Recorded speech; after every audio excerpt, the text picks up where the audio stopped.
So, if you've been following this story thus far, you're probably wondering, Anuki, what is up with these tales, these freaky tales? These are the tales that you tell so. Okay, that exposed my age. If you know, you know. But no, for real. Um, you guys are probably wondering what inspired me to tell the story of Alatu and her journey. I assure you that the message goes beyond her freaky tales. These are the tales that she tells so well. I assure you that it goes beyond that energy. Um, Alatu's journey, her awakening, was sparked from her relationships. As we know, on this path, nobody's path is exactly the same. Even if we had similarities, there's going to be some differences that's tailored to the experience that we came here to have. And Alatu's experience was not based in religion. That's not something that she needed awakening from. Allatu has been here many times, and religion does not have the hold on her that it does some melanated beings. So that is not her cross to bear, so to speak. And there are other things, certain hardships that others have that they may have to overcome that sparks their awakening. Her awakening just really came from her relationships, and not I'm focusing more on Alatu's relationships in this moment as far as her intimate relationships like with partners, but it's also relationships that she's had with friends and family as well. So it's not limited. This is just a part of Alatu's journey. Um, Saying all of that to say that the ultimate thing that you will realize with all of this is Alatu went through a journey of self discovery, of feeling low self worth. She went through depression. Um, she went through stages where she felt powerful. She went through healing stages. Um, Alatu went through a lot of different things within her journey, a lot of different experiences, and all of these experiences were necessary for Alatu's growth. It was necessary for Alatu to come into the space that she is in now, and she is constantly expanding and growing. This this is just a part of her journey again.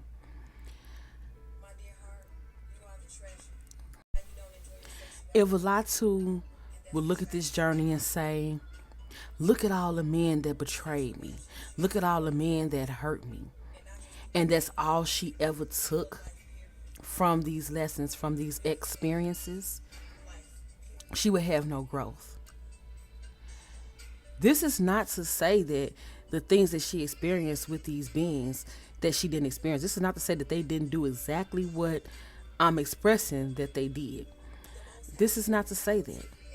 Because they absolutely did everything that I said they did. The lies, the deceit, the being with other women, the cheating, the controlling ways, all of these things they actually did. But ultimately, they wouldn't be able to do none of these things without Alatu's permission. Every single step of the way, Alatu granted permission, whether it was consciously or subconsciously. And the point is that it's an inside job. Her healing, the work that she is to do, is an inside job. They're not responsible for her actions and what she allowed. They have every right to take up space and be who they are. And she have every right to accept or reject it. So in each one of these cases, she accepted until she was ready to reject. When she was ready to move forward, she did. And even if these men didn't want to let her go, they had no choice. When she was ready to say enough, that was it. So Allatu don't blame anybody. Allatu is not mad at anybody or looking at anybody like, you caused me this pain, you did this to me and this hurt. Like, it's not to say that, again, that these things didn't hurt. Some of these things didn't hurt that she experienced. It's to say that, yeah, these things may have hurt, but I learned a lesson from them. From each and every one of them. And Allatu appreciate each and every one of those experiences. This is exactly what Allatu needed. And let me explain this. Every experience that Allatu had was a reflection of how she valued herself in that moment. Let me repeat that again to you. Every experience that Allatu had was a reflection of the value she saw in herself in that moment. And you will know this if you follow and pay attention throughout the stories. Allatu, when she got fed up and she recognized her worth and said, okay, you know what, enough is enough. It's time that I show myself the love that I'm trying to give you. Every single time that she did that, she was able to walk away and end the cycle. As she could have done the whole entire time. She made the choice to stay in those situations. See, where some people may say, oh, well, I didn't know, and he was doing this, and I was just unaware, da da da. It was always that. My apologies, this was an editing error that I could not fix. His oral skills. And how big he was. And Allatu was a lot less experienced then. But she wanted to experience. Knowing what Allatu knows now, a lot of men that brag about their size a lot of time don't know what to do with their size. And that's just what that was. He was inexperienced too, and he bragged a lot to make himself seem like he was more experienced than he was. And he got vortexed. That's why he cried. Trigger was a ladies' man. He loved women. Allatu knew this, but she thought she could change him. She thought that she could make him just want one woman. That was her mistake. And once she saw that he couldn't, she continued to try. That was her fault. And this is not taken away from the point of fact that he was doing what he was doing. This is to say that, again, he would have still been doing what he was doing, but he wouldn't have been able to do it with Allatu unless Allatu allowed it.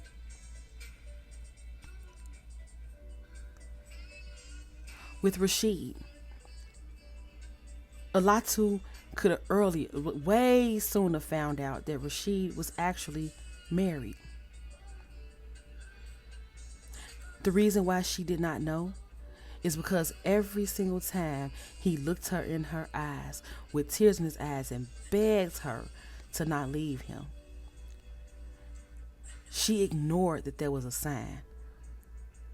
She went as far as to even get tested because she like, hey, do you have something? Like, what is it? What's the problem?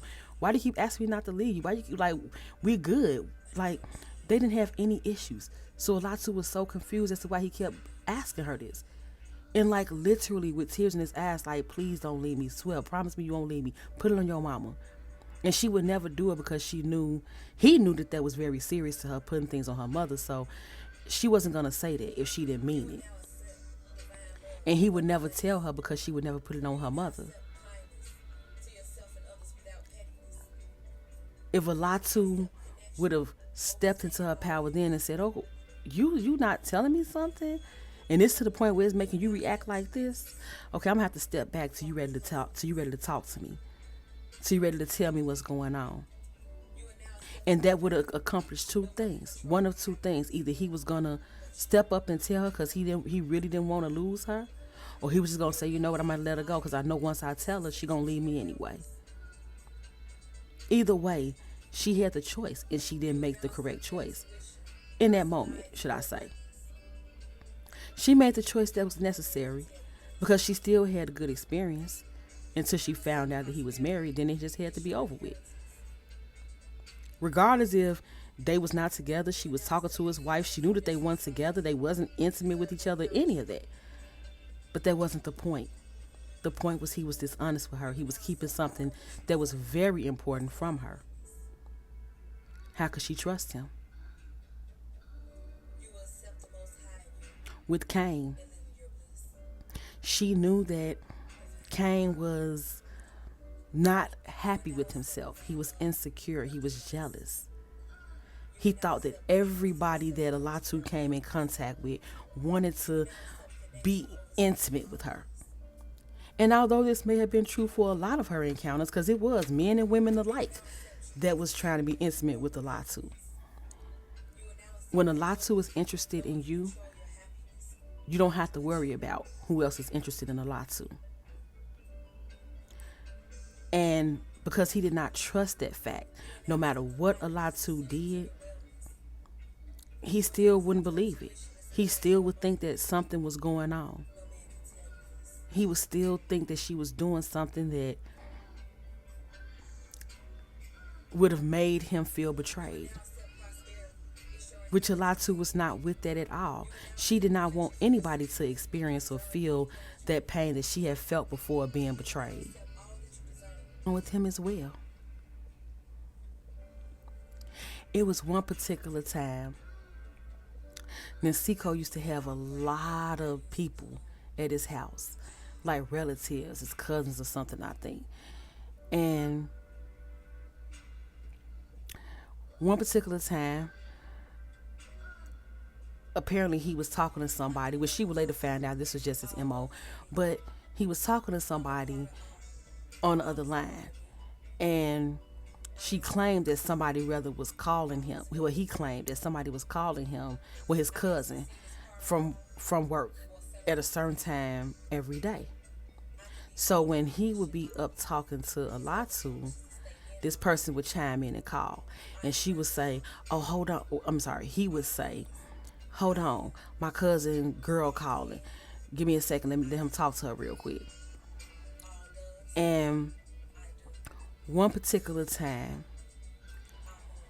he clicked over by accident, and he said a girl's name,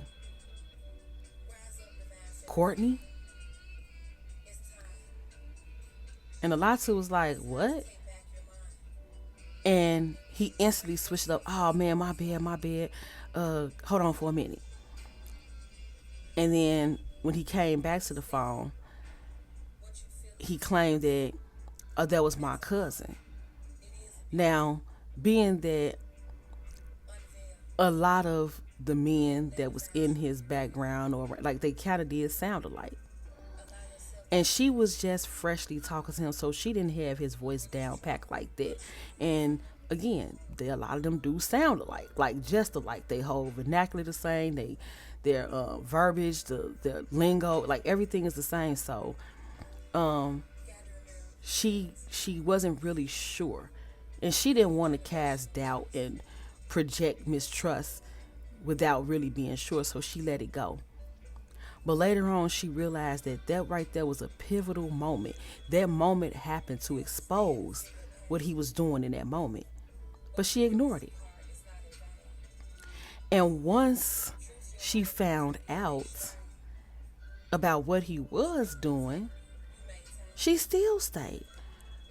She would question him and give him the opportunity to lie. And he would. And I think she almost wanted him to. Not consciously, but subconsciously, so she could stay with him. A part of her knew that if he did tell her the truth and that he just would come out and say, "Well, yeah, I'm dealing with this woman and that woman and blah, blah, blah, blah, blah," that she wouldn't be happy with that. And she wouldn't want to stay with him after that.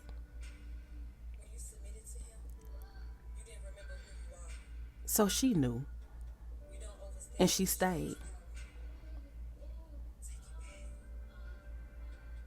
when dealing with Supreme, how much they was clashing, regardless of all the other qualities that he had that she enjoyed and the energy she enjoyed and the experience that she was having with him. She could have easily just left it at that. And actually, when she tried, he let it be known that that's not what he wanted to do. He wanted her fully without giving himself fully.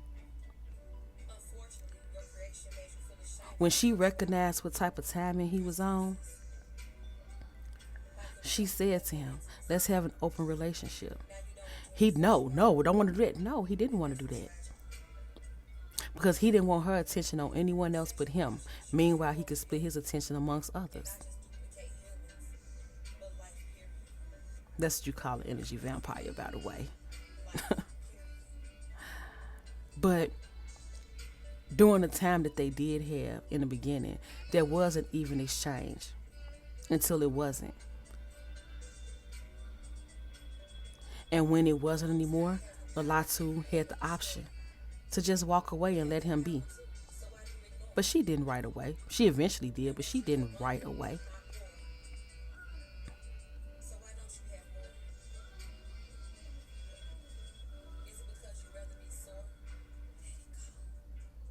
That leads me to the point of when she got with Shirapu. She immediately felt a different vibe. When she first met Shirapu, one of the first things that Shirapu said to her was, you was my wife in the past life. I could feel it. Being that Allatu had been through so many spiritual games with other men, spiritual and mental games, she kind of blew it off a little bit at first. Even though she felt something, she felt the connection, but she felt connections with Ninsiku right off the bat. She felt the connection with Supreme right off the bat. So she didn't trust herself. She didn't trust herself, so she was kind of like skeptical. I don't know. But then she continued to have these experiences with Shirapu. Interesting experiences that I wish I could talk about here. But I'm going to tell you one. In one particular time, Allatu had, we're going to call this person a friend, that she had certain interactions with. Not too deep, but just some interactions. And this person we're going to say is a Catriel, okay? A Catriel and Allatu had some intimate type of, talk. A Catriel was something else, okay? A Catriel was very sensual as well. And he was very aggressive with his sensuality. And he also was spiritual. And so one particular encounter, they met in the cosmos, and I'm trying to say this the best way I can say it.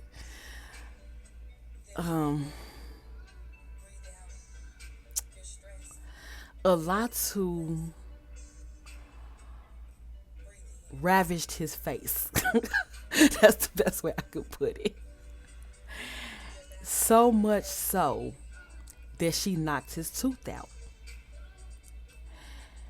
So the next day, he calls her. And he remembered what happened. This is what I'm saying. Like, people can say that these spiritual realm encounters or other dimensions, like, oh, it's just you just dreaming and all this. Like, yeah, you can say that. But until you actually have, like, actual encounters in the spiritual realm like that, you'll continue to think that this is not real, that it is in somebody's mind and they just making it up. But nevertheless, a Catriel called Allatu and they were talking, and he was like, yeah, I had to go to the dentist, My tooth was bothering me. It was like almost about to come out, but it wasn't all the way out, but it was hurting so bad I had to go get it pulled. So Allatu like, oh wow, that's interesting. And he was like, yeah, I bet it was because you knocked it out.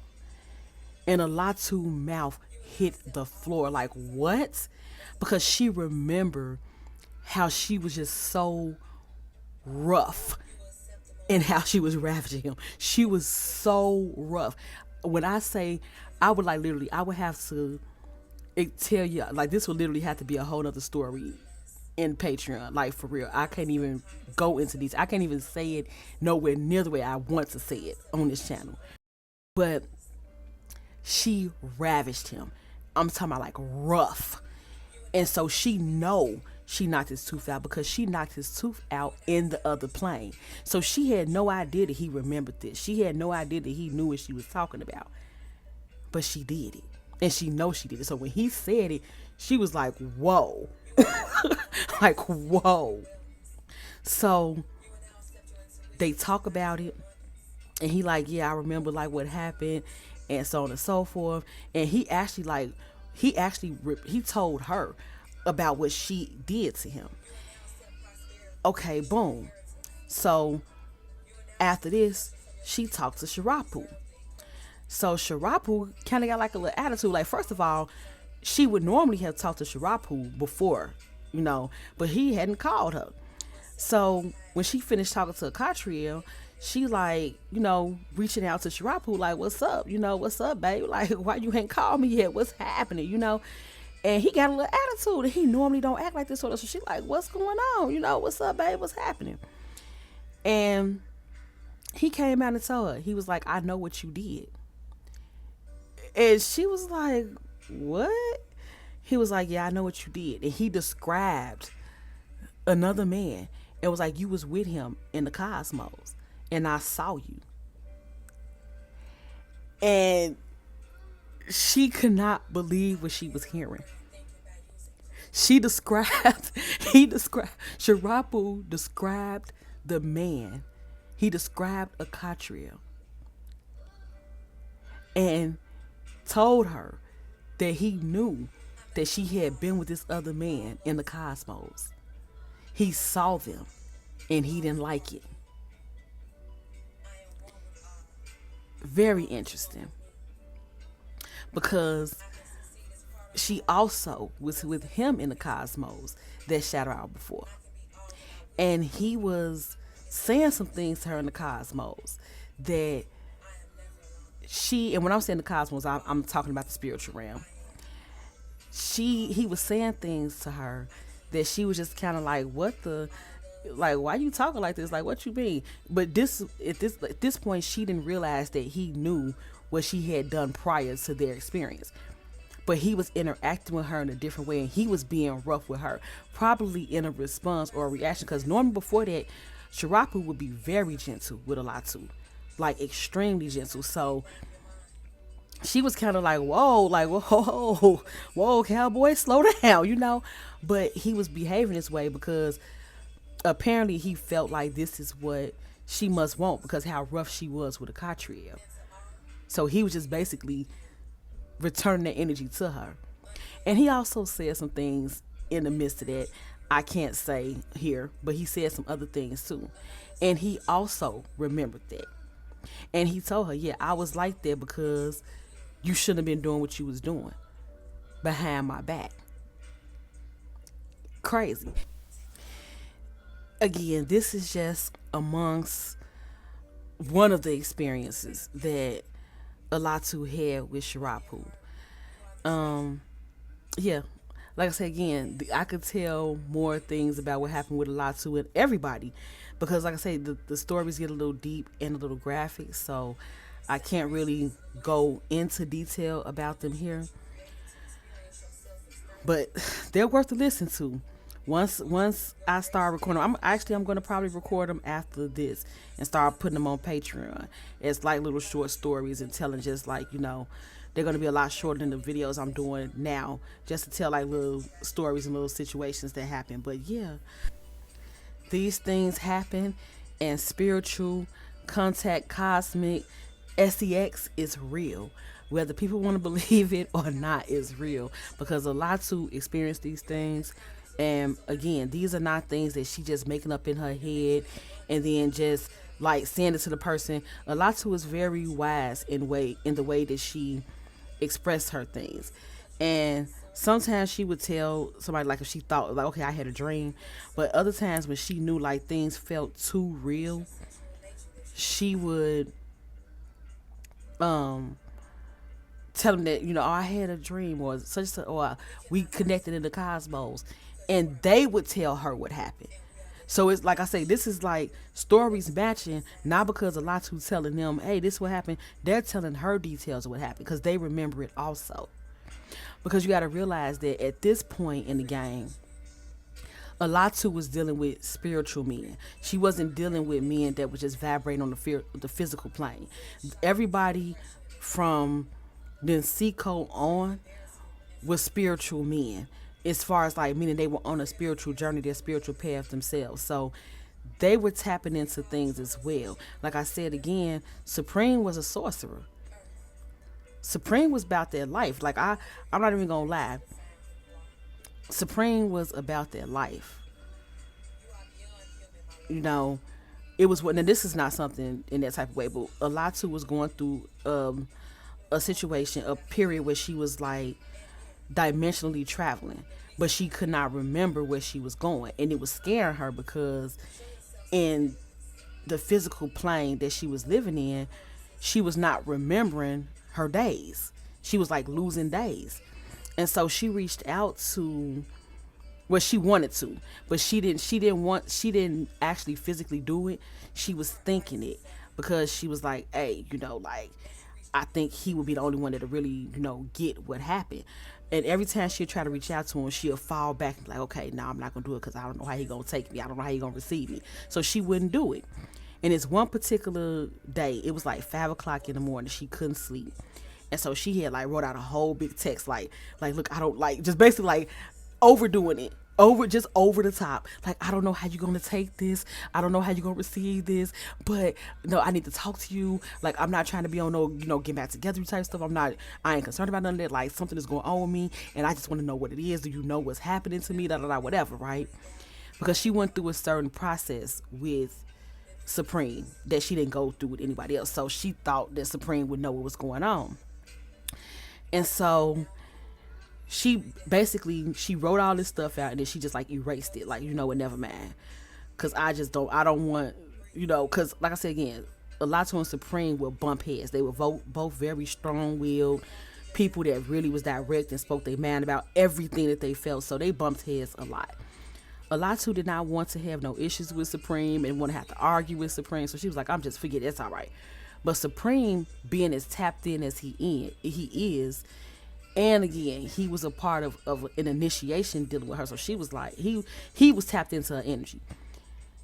At like 9 o'clock that new light, he called her. Not text, called.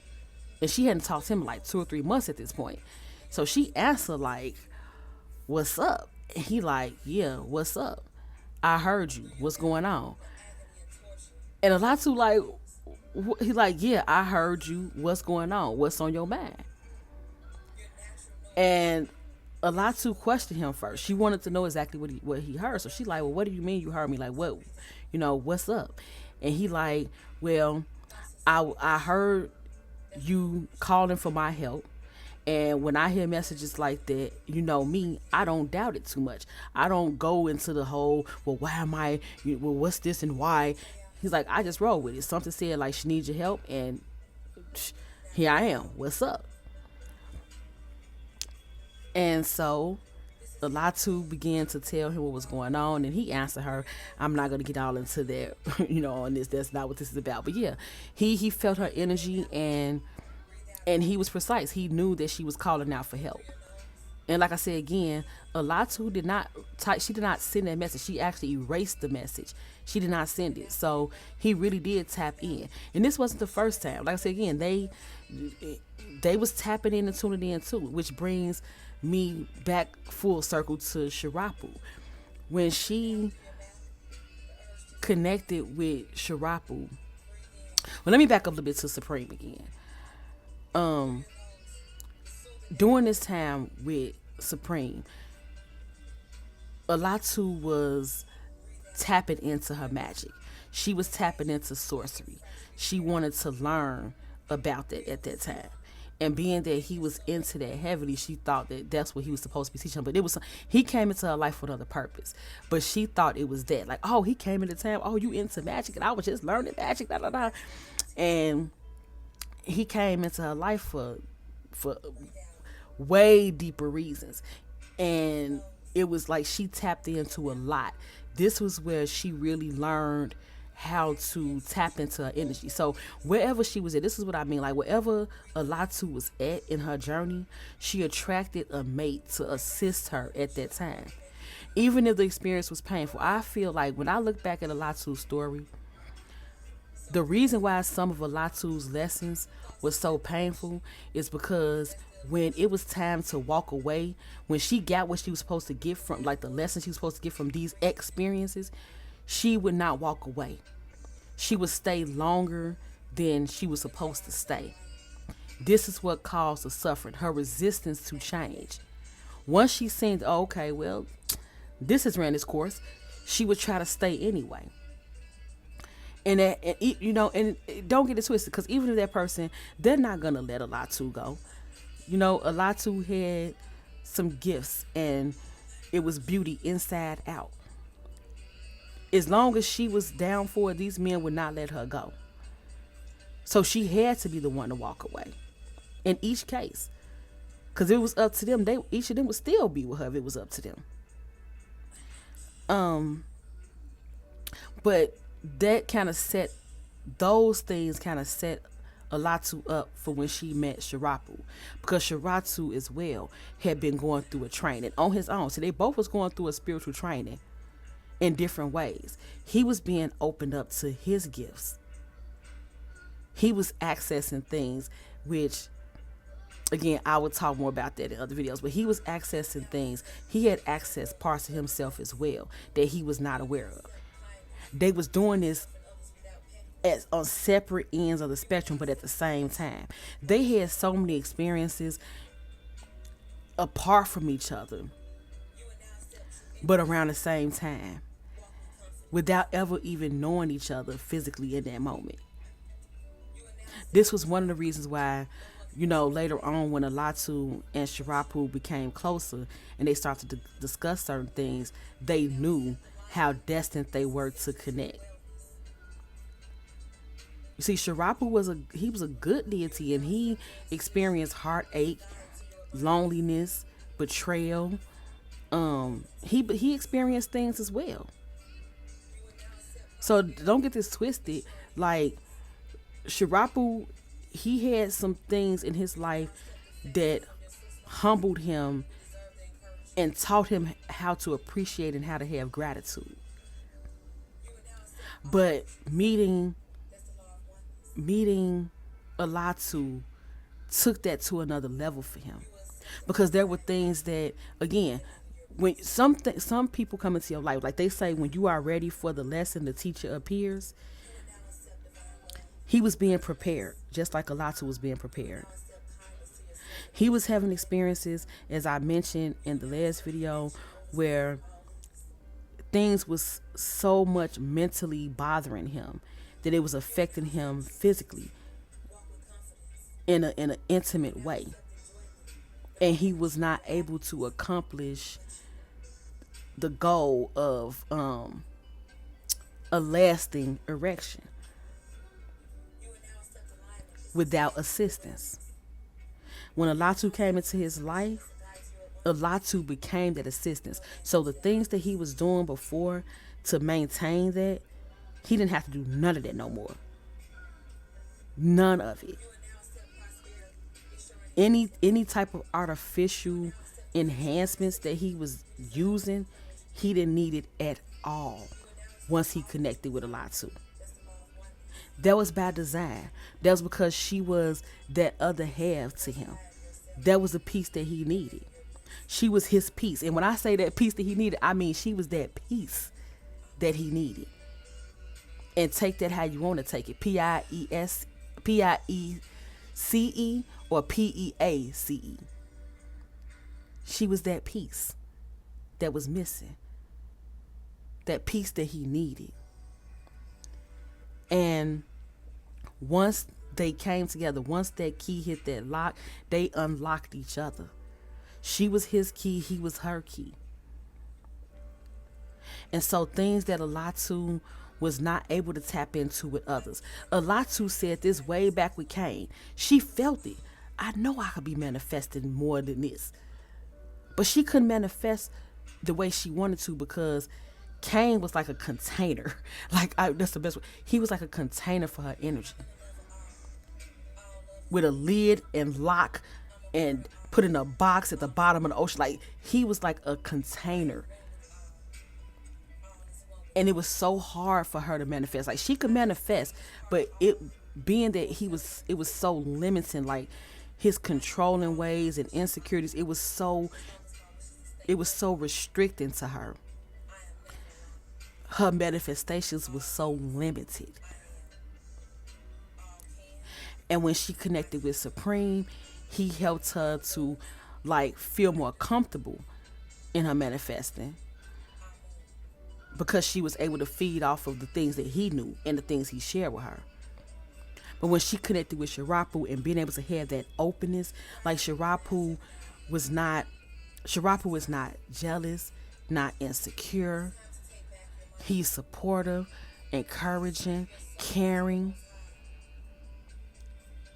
And now that she have unlocked that part of him, they have amazing intimacy. Again, achieving things that she had never achieved before. Experiencing things that she had never experienced before. And this was due to her opening up. Her being allowed to open up. See, it was like I said, it was different stages. She was attracting these beings because this is what she needed to learn to get to the space she was at. You can't attract, like, I hear a lot of women, saying that they want a good man, they want this, they want that. And they don't realize that they attracting the level in which they are at. Before Allatu got with Shirapu, she wasn't in the space of thinking all men ain't shit and every man just a dog. She wasn't in that space. She was really in a space of healing and understanding what happened with her in her past situations. And that was the same space that Shirapu was in. So when they came together, it fit because they both was in the understanding of not that they was excusing what their past lovers or mates or whatever did. They was in a space of understanding what they did or didn't do.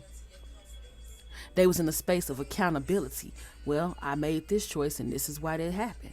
They was in that space. And so they attracted each other because their energy was mirroring each other. And because of that, they were able to manifest at levels that neither one of them had manifested at before. And just understand that it will keep growing and keep getting better because Allatu and Shirapu are dedicated to growing. Both are dedicated to growing. If one moves a little bit further along the journey than the other one, it's a sharing. This is what I understand. This is what I know. And lifting each other up. It's no jealousy. It's no competition. It's no mistrust. It's no doubt. There has been no betrayal. So neither one is looking at each other like, oh, you gonna do this to me or you did that. It's none of that. So it's like a fresh start for both to grow and heal with each other. That was the nature of Allatu's journey. To go through each of these situations, to go through each of these experiences, to lead her to the finalizer, the person that she was meant to grow with and expand with. And Allatu doesn't have, I think Allatu and Shirapu, like, At this point, they both feel very comfortable with each other and feel like they have found their mate. But it's such a comfort level to whereas it's a flow. It's like whatever. It's connection, not attachment. Like both are aware of the love that they have for each other and the reason that they are in tune with each other and connected with each other. But it's also like they both respect their journey, and whatever is supposed to become the journey, they both respect whatever that is. I will elaborate on that later, what I mean by that. But whatever experiences that they have, they are truly dedicated to having these experiences together. Again, there's no jealousy, there's no control or feeling like how Allatu would before feel like she needed to have validation that this person is like, like claim me on your social medias, let everybody know I'm like.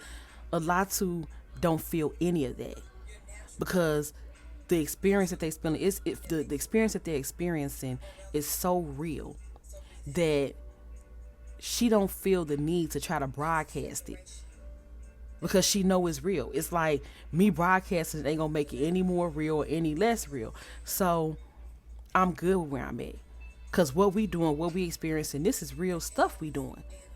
So I don't need to broadcast it to somebody. Oh, this is who I'm with. I don't have to do that because it's real. See, when it wasn't real, she felt the need to want to broadcast it because a part of her knew it wasn't, and so she wanted that external validation. She don't need that because she getting all the validation she need from the experience that she's having with Shirapu. But the moral of this story ultimately is nobody can do anything to you that you don't allow them to do. Allatu is not a victim in this story. I want you to understand that. Allatu is not a victim in this story. There is nothing in this story that happened with Allatu that Allatu did not consent to. Even when she was being lied to, even when she was being cheated on, even when, somebody was trying to be controlling toward her and all these other things, Allatu consented to all of these things. Therefore, she has no anger, no resentment toward any of these men. She's not mad at them. She don't wish them harm. She don't wish them bad. She don't wish that they don't have a good life or that they experience the same pain they put her through. She don't wish any of that. She wished them well. Because she understand that they was only being them from the level of their own experiences. It wasn't personal.